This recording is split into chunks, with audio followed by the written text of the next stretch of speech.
Ma'am বলতেছে সবার প্লেটে দিয়ে দিতে। ম্যাম সবার যার যার প্লেটে দিয়ে দিব না।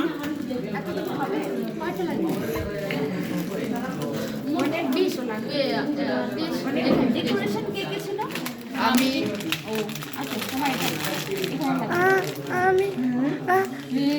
দেখছো এর জন্য বলতেছে আমি যারা যারা ডেকোরেশন 1 মিনিটের উপরে আরেকজন কে ছিল ডেকোরেশন? খাদিজা।